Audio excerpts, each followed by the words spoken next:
What's up, traders? Matt from the Trade Brigade here doing a technical analysis on ticker symbol BTCM for Bit Mining Limited. On the left-hand side, we are looking at the daily time frame, and on the right-hand side, we have the 30-minute intraday time frame. You can see some markings from the last time we covered this chart. It was quite a while ago, and one thing I just like doing the exercise of is always extending the trend lines whenever we have them. So we'll extend that to the right, and you can clearly see that it was back in play here and also has been respected going into the future. So I would say from a daily perspective, we certainly have a trend change, right? We can also look at this through the lens of an inverted head and shoulders, right? Where we have shoulder one, of course, the head would be down here, and shoulder two built out here, giving us that higher low. We broke the neckline, and boom, that led to a significant breakout on today's session, punctuated by really strong volume down below. So what we want to do is first map out some other areas of resistance overhead that strike me as important. We'll clean up the chart by getting rid of this and this. There we go. And then let's grab some more time here. So we'll go out to about, this actually might be all the time we get, right? Because this is a newer company, yes.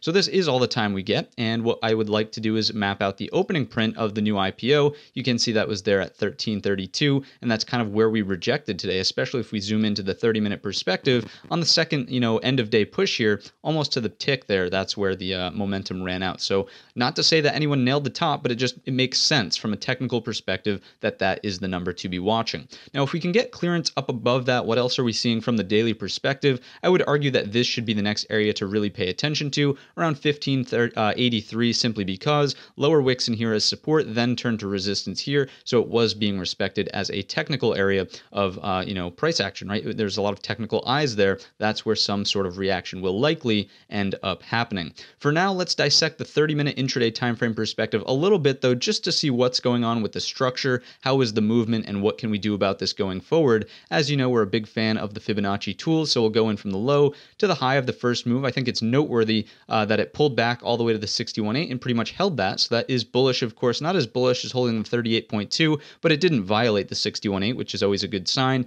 And now this time around, we'll just go from the breakout low all the way on up to the breakout high and see where these numbers fall. So the 38.2 here at $12.56 does strike me as important because there essentially was very few candle closes above that once the pullback did ensue. So we're going to map that out with a regular price level, and then we'll go back in and sort of get rid of our Fibonacci's just so now that we know where that number is. So 1256 strikes me as important. The most bullish outcome here going into the future would be consolidation here. Boom, looking for the break up and over today's high around 1409 to take us into those next targets, 1583. And then, of course, because this does have a lot of new eyeballs, huge momentum move today, we will just say that anything above essentially the all-time high in here, close to 18 the whole dollar, does put us into blue skies. You're looking at whole dollars, 50-cent marks, and even 25-cent marks on something that's still trading sub 20. Okay, so those would be upside targets if, again, volume does need to remain high for that to be in the cards. But if there is some sort of large breakout that does something like this, there's another momentum play, there's some sort of squeeze at play here. I'm not sure what the catalyst could be,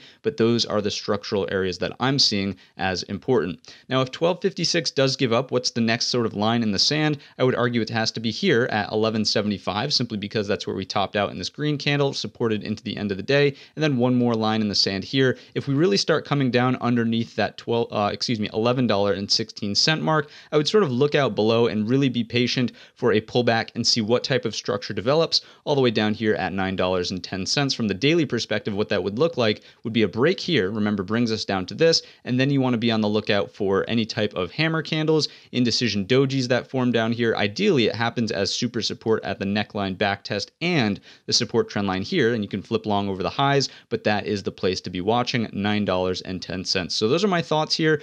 Keep in mind the distance that this has already traveled. You have my first initial thoughts. Again, bullish here, most bullish. That's case number one. Second case would be consolidation like this. That's case number two. And then third would have to stay above 1116. After that, caution for 910 underneath. So that's going to wrap up the video here on Bit Mining Limited. If you enjoyed it or learned anything new, let me know in the comments section or by giving the video a thumbs up. Don't forget our main channel is linked in the description. And all of that being said, I wish you a green trading week.